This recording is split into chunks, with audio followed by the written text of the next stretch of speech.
We'll pull through somehow. Let's go and have a look at 'em. They marched into the hall. "Attention!" shouted Studzinski. "Good day, gentlemen." Behind Malishev's back, Studzinski waved his arm like an anxious stage director, and with a roar that shook the window panes, the bristling gray wall sang out the Russian soldiers' traditional response to their commanding officer's greeting.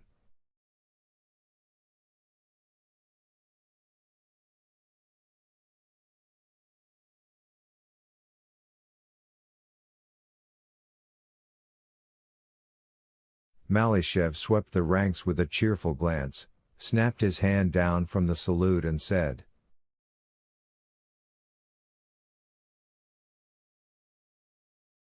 "Splendid. Now, gentlemen, I'm not going to waste words.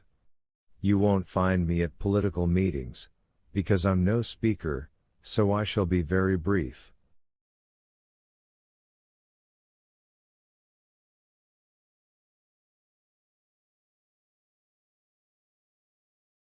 We're going to fight that son of a bitch Petliura, and you may rest assured that we shall beat him.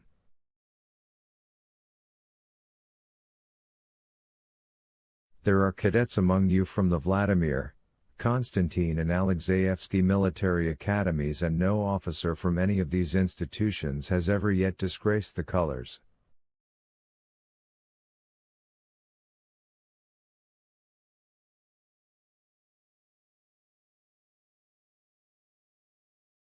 Many of you, too, were once at this famous school.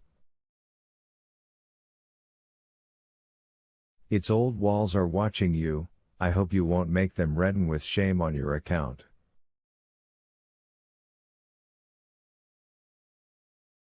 Gentlemen of the Mortar Regiment, we shall defend this great city in the hour of its assault by a bandit. As soon as we get Petliura in range of our 6-inchers, there won't be much left of him except a pair of very dirty underpants. God rot his stinking little soul.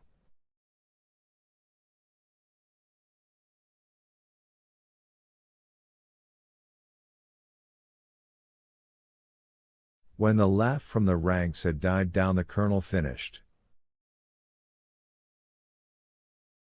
Gentlemen, do your best.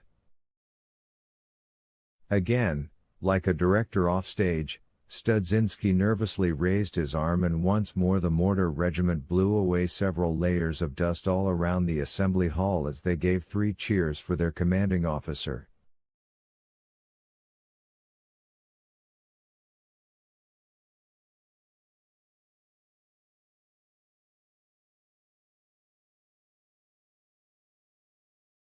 Ten minutes later, the assembly hall, just like the battlefield of Borodino, was dotted with hundreds of rifles piled in threes, bayonet upwards.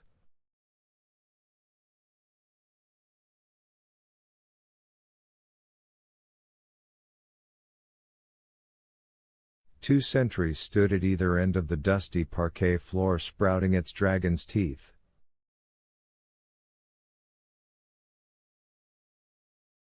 From the distance came the sound of vanishing footsteps as the new recruits hastily dispersed according to instructions.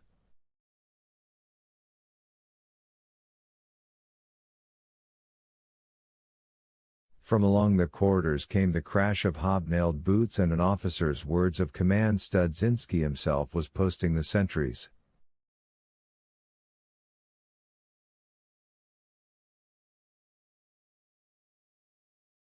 Then came the unexpected sound of a bugle call.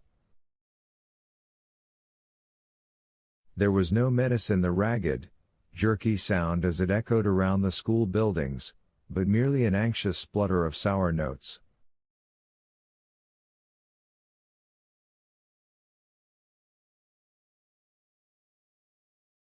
On the landing bounded by the railings of the double staircase leading from the first floor up to the assembly hall, a cadet was standing with distended cheeks.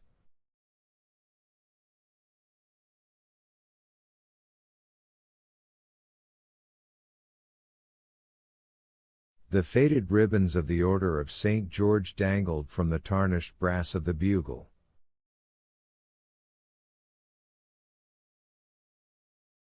His legs spread wide like a pair of compasses, Myshlavsky was standing in front of the bugler and instructing him.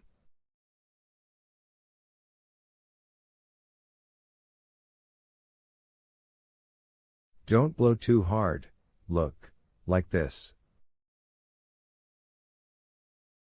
Fill your cheeks with air and blow out. No, no, hopeless. Now try again, sound the general alarm. Pa pa pa pa pa, shrieked the bugle, reducing the school's rat population to terror.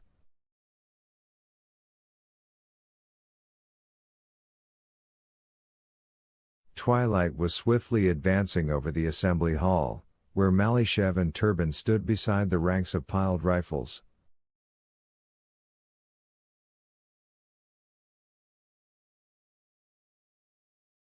Colonel Malyshev frowned slightly in Turbin's direction, but at once arranged his face into an affable smile.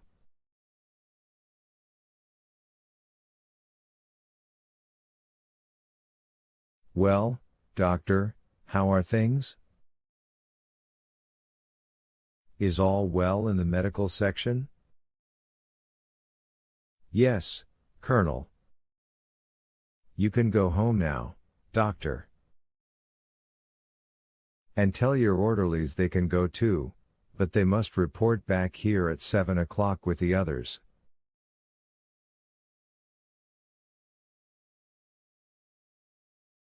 And you, Malyshev reflected, frowned, I should like you to report here tomorrow at 2 o'clock in the afternoon.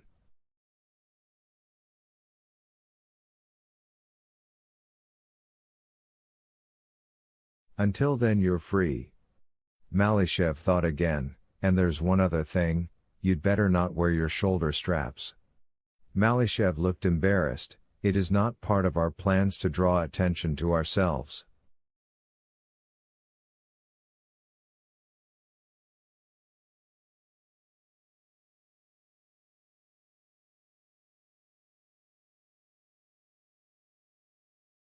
So, in a word, just be back here at 2 o'clock tomorrow.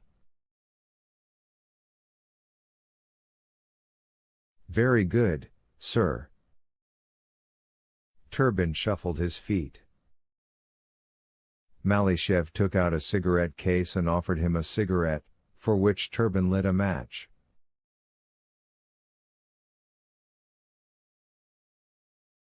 Two little red stars glowed, emphasizing how much darker it had grown. Malyshev glanced awkwardly upward at the dim white globes of the hall's arc lamps, then turned and went out into the passage.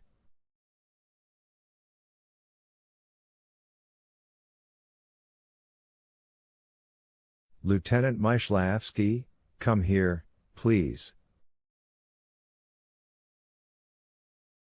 I am putting you in full charge of the electric light in this building. Try and get the lights switched on as quickly as possible. Please have it organized so that at any moment you can not only put all the lights on, but also switch them off.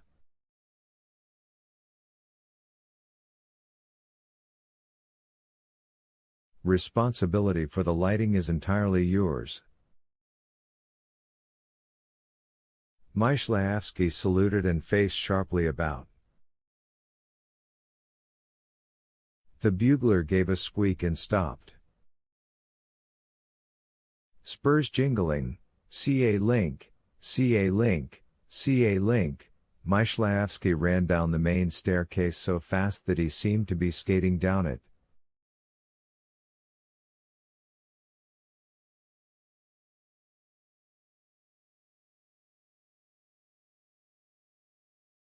A minute later the sound of his hammering fists and barked commands could be heard from somewhere in the depths of the building.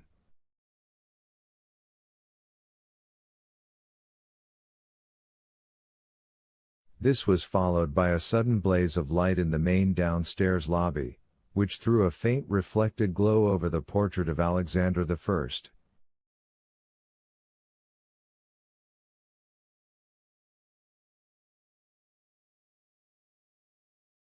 Malyshev was so delighted that his mouth even fell open slightly, and he turned to Alexei Turbin.